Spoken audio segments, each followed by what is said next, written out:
Hello and welcome.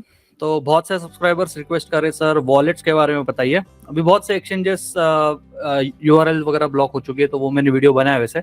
तो उसकी वजह से बहुत से लोग वॉलेट्स के पीछे लगे कि कहाँ पे हम विड्रॉ करके रखें लॉन्ग टर्म, और ये सही है। ठीक है, मैंने पहले से बोला है कि अपने अपने वॉलेट्स में रखो, एक्सचेंजेस पे फंड्स मत रखो। ठीक है, किसी एक्सचेंज का कोई भरोसा नहीं, एफटीएक्स हो गया, बहुत सारे एग्जाम्पल्स हो चुके हैं पहले। तो बेटर है अपने वॉलेट्स में रखेंगे। थर्ड पार्टी वॉलेट्स है, हार्डवेयर वॉलेट्स, बहुत ऑप्शन है। तो आज सारे ऑप्शंस में आपको बताऊंगा और किस में क्या रख सकते हो और कहाँ पे फीस कम ज्यादा है, वो सब कुछ हम डिस्कस करेंगे। ठीक है, हर किसी के फायदे जो भी है वो सारे सब कुछ मैं आपको बताऊंगा। तो वीडियो एंड तक देखना और लाइक जरूर करना अगर पसंद आए। ठीक है, तो विदाउट वेस्टिंग टाइम चलो स्टार्ट करते हैं। तो सबसे पहला ऑप्शन है और बेस्ट ऑप्शन है सबसे, वो है हार्डवेयर वॉलेट्स। ठीक है, हार्डवेयर वॉलेट्स को कोई कंपटीशन नहीं है। नो डाउट आप थर्ड पार्टी एप्स यूज कर सकते हो जो काफी अच्छा है और रिलायबल भी है कुछ हद तक। 2016 से मैं बहुत सारे वॉलेट्स खुद यूज कर रहा हूँ, तो मैं सारे वॉलेट्स आपको वैसे बताऊंगा। और हार्डवेयर वॉलेट्स जो है वो आपको कैसा लॉन्ग टर्म अगर आपको होल्ड करना, और मैं मानता हूँ कि अगर आपके पास 50,000 रुपीज 1 लाख रुपीज से ज्यादा कुछ फंड्स है तो बेटर है आप हार्डवेयर वॉलेट ही ले लो। हमेशा के लिए परमानेंट आपके लिए ये अच्छा रहेगा और बेटर होता है। वो अपग्रेड भी हर साल आप फर्मवेयर उसकी अपग्रेड कर सकते हो। ठीक है, अब हार्डवेयर वॉलेट का फायदा क्या है वो सबसे बताता हूँ मैं पहले।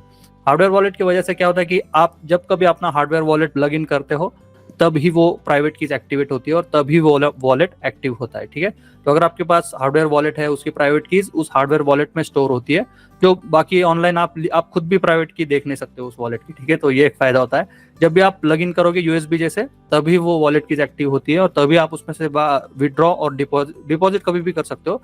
विड्रॉल जो भी है उस हार्डवेयर वॉलेट जब एक्टिव होगा तभी उसमें से विड्रॉ होगा। ठीक है, अगर आपके पास उस हार्डवेयर वॉलेट से आपने समझो किसी इथेरियम का आपका हार्डवेयर वॉलेट का एड्रेस कॉपी करके रखा है, तो वो बस एड्रेस भी आपके पास होगा और हार्डवेयर वॉलेट भी ऑफलाइन होगा, तो भी उसमें आप इथेरियम डिपॉजिट कर सकते हो, किसी भी कहीं से भी विड्रॉ करके उसमें स्टोर कर सकते हो। ठीक है, तो ऑफलाइन डिपॉजिट हो जाता है अगर आपके पास आपके हार्डवेयर वॉलेट में जो उस कॉइन का एड्रेस रहेगा, वो एड्रेस अगर आपके पास है, इथेरियम हो गया, बीएनबी हो गया, बीटीसी हो गया, बस एड्रेस अगर आपके पास है तो कहीं भी हार्डवेयर वॉलेट लगाने की जरूरत नहीं, वो अपने आप उस एड्रेस पे चले जाएंगे ब्लॉकचेन के ऊपर। ठीक है, लेकिन अगर आपको विड्रॉ करना है, फंड्स विड्रॉ करना है, या फिर फंड चोरी क्यों नहीं होते इसके ऊपर से, क्योंकि जो भी जब आप प्लग इन करते हो तभी वो वॉलेट एक्टिव होता है और तभी मतलब आप उसको प्राइवेट की एक्टिव होती है और तभी वो विड्रॉ हो सकती है। ठीक है, तो हार्डवेयर वॉलेट का ये सबसे बड़ा फायदा है। अब हार्डवेयर वॉलेट में देखने का तो ट्रेजर एक ऑप्शन अच्छा है, लेजर एक है, बाकी सेफपाल वगैरह वो सारे, लेकिन मैंने खुद यूज नहीं किया, तो मैं दूसरों की बातों पे आपको बोल नहीं सकता हूँ। लेकिन ये दो वॉलेट्स मैंने खुद यूज किए और अच्छे हैं, लॉन्ग टर्म के लिए बहुत ही काफी अच्छे हैं। तो ट्रेजर जो है मैंने सुना अभी इंडिया में इसका शिपिंग होता नहीं है, तो वो एक दिक्कत हो सकती है।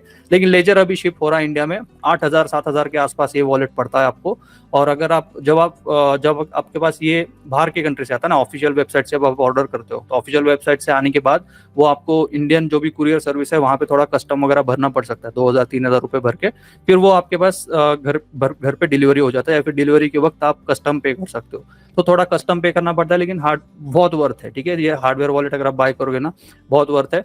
7-8 हज़ार में आपका काम हो जाता है और वो परमानेंट हो जाएगा, कोई टेंशन नहीं रहेगा आपको किसी सेफ्टी और कहीं लीक होने के चांसेस। ठीक है, तो ऑफिशियल वेबसाइट से ही लेना जो भी आप लोगे। तो लेजर का लिंक मैंने दिया है डिस्क्रिप्शन में, आप मेरे एफिलिएट लिंक से भी वहां से बाय कर सकते हो। ठीक है, तो वो एक बेटर ऑप्शन है। ट्रेजर अभी शिप नहीं हो रहा, लेकिन ट्रेजर भी अच्छा ऑप्शन है, तो इंडिया में अभी ले नहीं सकते, तो वो एक दिक्कत है। किसी भी अमेजोन साइट या किसी भी प्राइवेट साइट से ये दोनों वॉलेट कभी ऑर्डर मत करो, ऑफिशियल साइट से ही करना, क्योंकि वो लोग क्या करते हैं, उसकी प्राइवेट कीज कॉपी कर लेते हैं अपने पास, सेलर जो है उसकी प्राइवेट कीज कॉपी कर लेते हैं और फिर आपको जो है वो वॉलेट बेचते हैं और फिर आप उस पर स्टोर करते जाते हैं, और कभी कभी फ्यूचर में वो उसमें से फिर आपकी प्राइवेट कीज होती है उनके पास, वो डुप्लीकेट करके डायरेक्टली आपके फंड्स गायब कर सकते हैं। ठीक है, तो ऑफिशियल वेबसाइट से ही लेना, बाकी कहीं भी मत लेना। हार्डवेयर वॉलेट बहुत लोग फंस चुके हैं अमेजोन से वगैरह बाय करके, तो वो गलती आप फिर से मत करना। ठीक है, अब ये था फर्स्ट ऑप्शन, हार्डवेयर वॉलेट सबसे बेस्ट ऑप्शन है। और इसको हॉट वॉलेट या इसको कोल्ड वॉलेट भी बोलते हैं, क्योंकि ये कभी हमेशा ऑफलाइन होता है, एक्टिव नहीं होता है। जब भी आप प्लग इन करते हो तभी एक्टिव होता है। और बहुत सी साइट्स है ना, मेटामास्क वगैरह, वो आपको लेजर वगैरह कनेक्ट करने का ऑप्शन देते हैं। तो जब कभी आप मेटामास्क आपको ऑपरेट करना है तो आप लेजर थ्रू भी बहुत सारे थर्ड पार्टी एप्स भी एक्सेस कर सकते हो। ठीक है, तो हार्डवेयर वॉलेट्स में आपको बहुत सारे कॉइन्स मिल जाते हैं, लेजर वगैरह में भी बहुत सारे ऑलमोस्ट सारे कॉइन्स हैं, तो उस पर आप रख सकते हो। 70% में मानता हूँ कि 70% कॉइन्स आपको मार्केट के जो भी है वो लेजर में आप स्टोर कर सकते हो, बाकी 30% जो है उनके लिए बाकी वॉलेट्स हो सकते हैं, वो मैं आपको आगे बताऊंगा। ठीक है, तो कुछ कॉइन्स कभी कभी नहीं होते हैं इन वॉलेट्स पे। ठीक है, सेकंड ऑप्शन आपके पास है, अगर आपको इथेरियम या उसके रिलेटेड कोई कॉइन्स होल्ड करने हैं, या फिर उस ब्लॉकचेन के कोई कॉइन्स होल्ड करने हैं इथेरियम के, तो आप मेटामास्क यूज कर सकते हो। मेटामास्क जो है वो क्रोम थ्रू एक्सटेंशन होता है, तो वो रिस्की है, लेकिन आपके पास कैसे प्राइवेट की जगह आपने स्टोर करके रखी है, तो आप उसको अच्छी तरह से मैनेज भी कर सकते हो, कभी भी एक्टिवली यूज कर सकते हो। लेकिन एयर ड्रॉप वगैरह कर रहे हो तो बहुत सारे अलग अलग अकाउंट्स यूज करो, एक ही वॉलेट में सब कुछ मत रखो। एयर ड्रॉप काफी रिस्की है आजकल, तो वो संभल के करना बस, ठीक है। अब मेटामास्क में अगर आपको नहीं करना है तो आप माई ईथर वॉलेट करके ऑप्शन है, माई ईथर वॉलेट बहुत ही अच्छा ऑप्शन है, 2016 से मैं भी यूज कर रहा हूँ, तो बहुत ही अच्छा एक मतलब ऑफलाइन काइंड ऑफ है वो। उसमें जब आप एक्सेस करते हो तभी वो एक्सेस होता है, और लेजर थ्रू भी आप माई ईथर वॉलेट थ्रू अपने फंड्स एक्सेस कर सकते हो, ठीक है। तो मेटामास्क है या फिर इथेरियम के लिए माई ईथर वॉलेट है, और इथेरियम रिलेटेड कोई भी कॉइन हो आप माई ईथर वॉलेट या मेटामास्क पे रख सकते हो। लेकिन उसकी प्राइवेट की जो है आपकी इस मेटामास्क जो वॉलेट रहेगा उसका सीड फ्रेज जो है वो कहीं भी एक्सपोज नहीं होना चाहिए, किसी को भी दिखना नहीं चाहिए। इन केस वो एक्सपोज हो जाता है तो आपके सारे फंड्स जा भी सकते हैं, ठीक है। तो यही एक रिस्क है। बाकी थर्ड पार्टी जो भी बिना हार्डवेयर वॉलेट्स के अगर आप ऑप्शन देख रहे हो तो ये प्राइवेट की संभालना ही एक थोड़ा चैलेंजिंग काम है, लेकिन वो अच्छे से कर लोगे तो कोई दिक्कत नहीं आती है, ठीक है। तो मेटामास्क है इथेरियम के लिए, और माई ईथर वॉलेट है, वो भी आप यूज कर सकते हो। अब हम बात करते हैं थर्ड पार्टी वॉलेट की। जो है कुछ कॉइन्स है जो आप मेटामास्क या इनके ऊपर नहीं रख सकते, जो अलग अलग ब्लॉकचेन्स होती है, कुछ ट्रॉन जैसे कॉइन है जो अलग ब्लॉकचेन्स है, तो वो सारे स्टोर करने के लिए आपको 2-3 ऑप्शंस में दूंगा, ठीक है।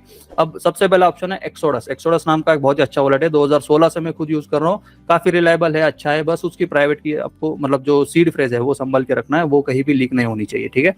तो एक्सोडस एक बहुत अच्छा ऑप्शन है। आप इसके ऊपर वेब3 वॉलेट भी एक्सेस कर सकते हो, और वेब3 वगैरह के लिए आगे मैं बताऊंगा कोई ऑप्शन। लेकिन बाकी ये जो है बाकी कॉइन्स के लिए भी आप एक्सोडस यूज कर सकते हो, जो ट्रॉन है, ये अलग अलग ब्लॉकचेन्स है, वो आप इसके थ्रू एक्सेस कर सकते हो। एक्सोडस वॉलेट में भी है, मोबाइल पे भी अवेलेबल है। बेटर है आप डेस्कटॉप पे यूज करो, मोबाइल पे आप बहुत सारे एयर ड्रॉप करते हो, कहीं ना कहीं कुछ इश्यू हो सकता है, ठीक है। तो वो संभल के करना ही बहुत इंपॉर्टेंट है। तो एक्सोडस एक बहुत अच्छा ऑप्शन है। दूसरा एक ऑप्शन है कुछ पुराने कॉइन्स है, जैसे एक्सवीजी हो गया, है ना, एक्सवीजी वर्ज कॉइन है, तो ये पुराने कॉइन है कुछ, जो बाकी आपको कहीं पे डिपॉजिट करने के लिए नहीं मिलता है। बहुत सारे बिटकॉइन गोल्ड है, ऐसे कुछ अलग अलग कॉइन्स है जो थोड़े पुराने हैं, सिया कॉइन है, उनके लिए वॉलेट्स ही नहीं मार्केट में ज्यादा रिलायबल। तो बेटर ऑप्शन कॉइनोमी नाम का एक वॉलेट है, वो आप यूज कर सकते हो। मैं खुद 2016 से यूज कर रहा हूँ, मैंने उस पर वीडियो भी 2017 में कुछ बनाया था, आप मेरे यूट्यूब पे चैनल पे पीछे जाके भी देख सकते हो। 2017 में कुछ मैंने ये वॉलेट का डिटेल में वीडियो बनाया था। तो ये एक ऑप्शन अच्छा है, कॉइनोमी नाम का वॉलेट है, इसके ऊपर आपको पुराने कॉइन्स थोड़े अगर आपके पास है तो आप यहाँ पे होल्ड कर सकते हो, ठीक है। बहुत से कॉइन्स आपको बाकी वॉलेट्स में नहीं मिलेंगे, ट्रस्ट वॉलेट पे भी नहीं, एक्सोडस पे भी नहीं। वो थर्ड पार्टी आपको वर्ज वगैरह है, ऐसे कुछ एग्जांपल है, सिस कॉइन है, SYS, ये सारे कॉइन्स आपको बाकी जगह पे नहीं मिलेंगे, तो वो बेटर है आप कॉइनोमी यूज कर लो। और ये प्राइवेट की जो है इसके भी सीड फ्रेज है जो आपको संभल के रखनी है। इसमें थर्ड पार्टी में तीसरा ऑप्शन है वो है ट्रस्ट वॉलेट, ठीक है। ट्रस्ट वॉलेट भी अच्छा है, बहुत टाइम से लोग यूज कर रहे हैं। तो BNB जैसे कोई कॉइन है, या BNB इको सिस्टम रिलेटेड कोई कॉइन है आपके पास, तो वो आप BNB वॉलेट, BNB रिलेटेड ये जो भी कॉइन से आप ट्रस्ट वॉलेट पे रख सकते हो, काफी अच्छा है। इस पे स्वैपिंग भी अच्छा हो जाता है, अगर आपको BNB थ्रू कोई कॉइन बाय करना हो अलग से, तो वो आप ट्रस्ट वॉलेट थ्रू कर सकते हो। तो ट्रस्ट वॉलेट एक आपके लिए अच्छा ऑप्शन है, अगर आपके पास BNB रिलेटेड कोई कॉइन है, ऐसा कुछ कॉइन है, तो ट्रस्ट वॉलेट भी है। तो हार्डवेयर वॉलेट्स हो गया, इथेरियम रिलेटेड 2 वॉलेट्स मैंने बताया, वही यूज करो। और बाकी जो थर्ड पार्टी है उसमें एक्सोडस हो गया, कॉइनोमी हो गया, और ट्रस्ट वॉलेट हो गया। अगर आपको बिटकॉइन स्टोर करना है तो बिटकॉइन स्टोर करने के लिए माइसेलियम नाम का एक अच्छा वॉलेट है, प्ले स्टोर पे आपको मिल जाएगा, माइसेलियम वॉलेट है, ठीक है। तो वो आप यूज कर सकते हो। बिटकॉइन के लिए सबसे बेस्ट वॉलेट है माइसेलियम वॉलेट, जिसके आप प्राइवेट की भी आपको मिलती है, तो बेटर है कि उसके थ्रू करोगे ना, तो वो आपको काफी रिलायबल होता है। तो माइसेलियम नाम का ये बिटकॉइन वॉलेट है, अगर आपको बिटकॉइन स्टोर करना है तो हार्डवेयर वॉलेट तो सबसे बेस्ट है ही, उसमें बिटकॉइन रखोगे तो काफी अच्छा है, ठीक है। तो ये सारे ऑप्शन, क्योंकि इस पे फोर्क वगैरह आ गया, तो बिटकॉइन का कुछ फोर्क हो गया, तो वो भी कॉइन्स आपको इसके थ्रू आप क्लेम कर सकते हो माइसेलियम वॉलेट थ्रू, ठीक है। हाँ, और एक सवाल लोग मुझसे पूछते हैं कि सर इथेरियम फी काफी हाई है, ठीक है। तो इथेरियम फी हाई है, तो मेरे फंड में मेरे $25 का ही मैंने कॉइन लिया है इथेरियम चेन का, और वो विड्रॉ करने के लिए 10% मुझे फी मांगता है ना, वो एक रिस्क है। तो उसकी वजह से क्या होता है कि मतलब कॉइन से $25 का फी $10-11 लग रही है, तो उस केस में क्या करो, जिनके पास $100 के आसपास होल्डिंग है तो वो विड्रॉ कर लो इथेरियम चेन थ्रू, $10 फी लगेगा, लेकिन $90 के तो एटलीस्ट कॉइन्स आपके वॉलेट में आ जाएंगे। बाद में जब आप विड्रॉ करोगे वॉलेट से तो कॉइन्स का क्वांटिटी कम होगा, लेकिन बुल रन में अगर आप कोई बेचते हो तो आपको वहाँ पे सेफली एटलीस्ट सेफ तो रहेंगे ना। और छोटी क्वांटिटी है, $20-25 है और फी आधी लग रही है, तो उस केस में आप BNB चेन के ऊपर भी इथेरियम के कुछ कॉइन्स बेच सकते हो। BEP20 थ्रू आप स्मार्ट चेन थ्रू बेच सकते हो, ठीक है। तो वो एक ऑप्शन आपके लिए है मेटामास्क में, आप कर सकते, मेटामास्क नहीं सॉरी, ट्रस्ट वॉलेट में आपके पास वो ऑप्शंस है। मतलब इथेरियम चेन के भी रिलेटेड कॉइन्स आप BNB चेन थ्रू विड्रॉ करके वॉलेट में रख सकते हो। तो बाद में फिर आप कम फी लगती है ना, तो वो बाद में डिपॉजिट करके बाइनेंस वगैरह पे आप वहाँ पे सेल भी कर सकते हो, ओके, लेटर ऑन। तो वो एक फायदा है कम फी वाले, अगर आपके पास इथेरियम चेन के कोई कॉइन्स है। लेकिन $100 के आसपास कुछ है, $150-200 के, तो विड्रॉ कर लो इथेरियम चेन थ्रू। अभी $10-11 कम लगती है फी, जब बुल रन स्टार्ट होगा तब इथेरियम फी $20-25 तक भी जा सकती है, $40 तक भी जाती है ना, $80 तक भी जा सकती है। तो वो एक रिस्क होता है ज्यादा फी का तब, लेकिन अभी के इसमें रिस्क नहीं, तो आप रखना ही एक्सचेंज पे मत रखो, फंड विड्रॉ करके अपने सेफली अपने वॉलेट में निकाल लो, ठीक है। तो चलो फिर अभी इतने ऑप्शंस काफी है आपके लिए, और बाकी फिर हम डिस्कस करते रहेंगे। चैनल सब्सक्राइब कर लो, मिलते हैं नेक्स्ट वीडियो में, टेक केयर, बाय बाय।